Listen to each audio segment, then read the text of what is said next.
예, 이학영의 뉴욕 앤 서울입니다. 지난주 또 뉴욕 증시 상황들 점검하면서 이번 주 출발 준비하도록 하겠습니다. MTN 이학영 전문위원 오셨습니다. 어서 오십시오. 네, 안녕하세요. 지난주는 또 추수감사일이었잖아요. 네네. 하루 장이 없었고 금요일 장도 일찍 회장했었잖아요. 그래서 네네. 밀리긴 했지만 이전보다는 조금 해석이 그렇게 크게 되지는 않는 것도 같은데요. 예, 어떤 일이 있었는지 주말 사이에 상황 좀 알려주십시오. 네, 날짜로 보면 4일 만에 일단 소폭의 하락을 네. 했습니다. 다만 이제 거래가 많지 않았고요. 일단 추수감사절 직후 이제 모두 주식시장보다는 쇼핑에 관심 있는 날이기 때문에 큰 의미 없었기 때문에 실제로 이번 주 흐름이 더 중요하다라고 좀 미리 좀 전제해서 말씀드리겠고요.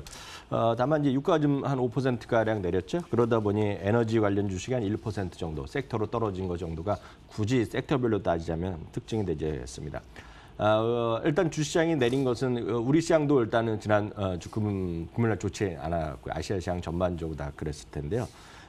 일단은 미국 시장은 추수감사절 때문에 하루 휴일이었지만 그 전에 있었던 소위 홍콩 인권법에 대한 이슈가 미국 시장에 좀 반영됐다라는 것이 가장 중요한 이유이자 거의 유일한 이유다라고 일단 이해하시면 되겠습니다. 미국에서 이렇게 계속 유화적 제스처는 계속 여전히 또 나오고 있습니다. 진공청소기라든가 자전거 등 몇몇 제품에 대해서 25% 관세를 내년 8월까지 안 매긴다 이런 것까지도 긍정적인 소식이 나왔는데 다만 이제 홍콩 인권법에 대해서 홍콩 중국 외교부에서 강경한 발언 이제 반발하고 우리도 가만히 있지 않겠다 이런 식 나왔습니다. 다만 실제로 양쪽 언론을 보면 무역 협상에 대해서 어쩌면 빠르면 이번 주 내라도 뭔가 좀 중요한 발표가 있을 수 있다는 얘기를 하고 있습니다. 홍콩 사우스 차이나 모닝 포스트에서 얘기하고 있는데요. 미국의 백악관 고위 관리를 인용해서 이런 멘트를 하고 있습니다. 1단계 무역 합의에 대한 미중 양국의 어떤 의견 차이가 불과 몇 밀리미터에 불과하기 때문에 연휴 이후에 합의가 있을 수 있다는 얘기를 하고 있겠고요. 뉴욕타임즈도 홍콩, 중국이나 이런 데 반발을 하고 있지만 무역 협상이 깰 정도는 아니다 얘기를 하고 있습니다. 반면에 특징주로 좀 바로 들어가겠는데 한 두 개만 보시면 전체적인 분위기를 아실 것 같습니다. 결국은 모든 것의 문제는 결국은 쇼핑에 따라서 얼마만큼 돈을 많이 쓰느냐 이거에 관심이 있겠는데요. 특히 온라인이건 오프라인이건 결국 돈을 쓸 때 현금으로 주고받는 분도 여전히 있겠고 현금으로 우리식으로 보면 무통장 입금하는 쪽도 분명히 있겠으나 결국은 어떤 형태로 간에 결제가 들어가는 거죠. 비자와 마스터카드 얘기인데요. 비자도 다시 조금 올라가면서 사상 최고가에 근접했고요. 마스터카드는 주시장이 0.4% 전체적으로 떨어지는 와중에 마스터카드는 지난 금요일 날, 즉 블랙 프라이데이 당일날 사상 최고가를 일단 마감한 것이 특징이 되겠습니다. 예.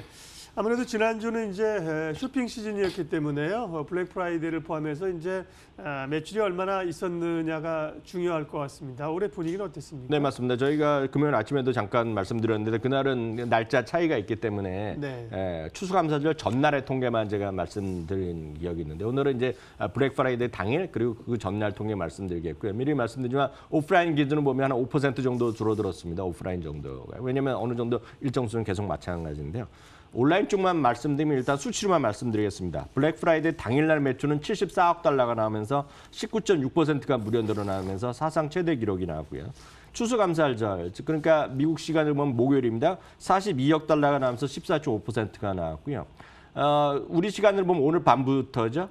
미국에서 최대의 사이버 쇼핑데이라는 사이버 먼데이가 있는데 94억 달러로 역시 한 15에서 17% 정도 늘어날 거로 보이고 있습니다. 블랙 프라이데이 당일날 제일 많이 팔린 품목 5개를 알려드리겠습니다. 저희가 금요일날도 말씀드렸던 건데 그날은 2위였는데요. LOL 서프라이즈 돌즈, 그러니까 인형 시리즈 일단 말씀드렸습니다. 두 번째는 겨울왕국이 추수감사절 전날은 계속해서 프로즌 2, 즉 겨울왕국 2의 소위 영화 쇼핑, 영화 티켓 사는 거가 제일 많은데 이번에는 영화 보고 나서 인형을 사야 되는 거 아닙니까? 인형이 2위로 올라섰습니다. 전체 온라인 매출에서 2위입니다. FIFA 2020인데요. 여러분 아시는 EA에서 나오는 게임이 되겠고요. 매든 20은 믹스 축구 게임입니다. 그리고 닌텐도 스위치 게임인데요. 어떤 건지 사진으로만 간단히 보여드리면 서프라이즈 도로 이런 거 다 보셨기 때문에 아실 것 같고요. FIFA 2020 여러분들 하시는 일렉트로닉 아츠에서 게임이 되겠고요. 매든 20은 역시 풋볼 게임이 되겠습니다. 그리고 추수감사절 당일 거 보여드리면 추수감사절 당일만 보면 겨울왕국 2가 제일 많이 쇼핑이 됐어요. 그 사람이 결제를 할 거였고요. 그다음에 서프라이즈 돌스 똑같이 인형입니다. 그리고 파이어 TV라고 해서 아마존에서 하는 스틱형 TV 있습니다.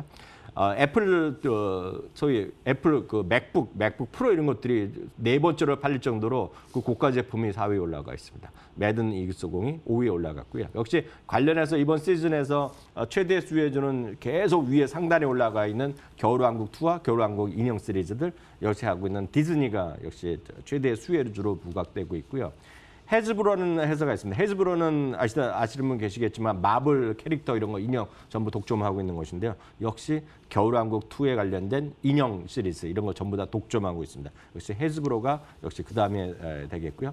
애플이 이제 흥미로운데요. 애플은 랩탑 이런 거 애플 맥 프로도 있지만 애플 말씀드렸던 아이팟 프로도 있죠. 그렇지만 더욱더 중요한 개념은 애플이 이번에 애플 카드를 금년 봄에 발매하지 않았습니까? 그게 역시 마스터카드랑 같이 한 건데요.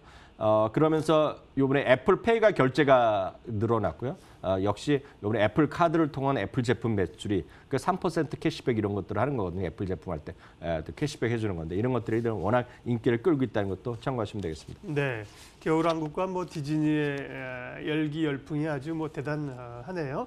이번 주 이제 12월의 첫 주인데요. 주목해야 될 변수나 지표 알려주십시오. 네, 12월 초기 때 항상 월 초에 되면 고용 보고서가 중요한데요. 네. 그 금요일 날 나오겠고요. 그보다 더 먼저 나오는 오늘 밤이 제가 봤을 때 가장 중요한 분기점이 될 거라고 보겠는데요. ISM 제조업 PMI가 드디어 발표되는데요. 전망치가 49.4입니다. 49.4가 여전히 50 이하지만 까지 해서 이번에 나오더라도 내 4개월째 50 이하가 될 가능성이 큰데요. 지난달 48.3으로 전전 달도 약간 우상향했는데 이번에도 어느 정도 우상향할지 50 근처에만 나오더라도 상당히 호재 인식될 것 같고요. 혹시 지난달보다 내려가면 실망감도 많이 나올 가능성이 있기 때문에 분기점이다 보겠고요. 역시 월 초에 나오는 것으로는 고용 보고서가 되겠죠. 첫 번째 금요일 날 나오는데요. 지난달엔 깜짝 실적 12만 8천 명의 일자리가 늘어났는데 이번에는 조금 워낙 눈높이가 높기 때문에 부담이 있을 수 있습니다. 19만 2천 명이 예상되고 있다 말씀드리겠고요. 실적은 한 10개 정도밖에 남지 않았는데요. 역시 화요일 날 있을 salesforce.com이 되겠고요. 목요일 날 있을 티파니라든가 얼타뷰티 그리고 술 좋아하시면 아실 텐데요. 잭 데니엘로 유명한 브라운 포먼 정도가 이번 주에 남은 관심거리다라고 이해하시면 되겠습니다. 예, 우리는 뭐 3분기 실적 기업이 다 마감했는데요. 미국 같은 경우 조금 우리랑 회계 기준이 다른지 몇 개 좀 여기도 이제 일부만 좀 남아 있는 거죠. 대충은 발표를 한 거고요. 예, 이게 왜 그러냐면 네. 그걸 좀 말씀드리면 우리나라는 회계 기준이 거의 12월로 다 끝나지 않습니까? 그렇죠, 네. 그런데 미국은 쉽게 얘기하면 지멋대로입니다. 그러니까 네. 500여 기업이 물론 12월이 많지만 12월로 결산하는 기업이 많지만 1월도 제법 많고요. 뭐 10월, 5월, 4월, 3월 다 다르기 때문에 네. 이게 약간 우리가 좀 다르다라고 이해하시면 되겠습니다. 네, 뉴욕 앤 서울 오늘도 이항영 전문위원과 함께 글로벌 상황 점검해봤습니다. 잘 들었습니다.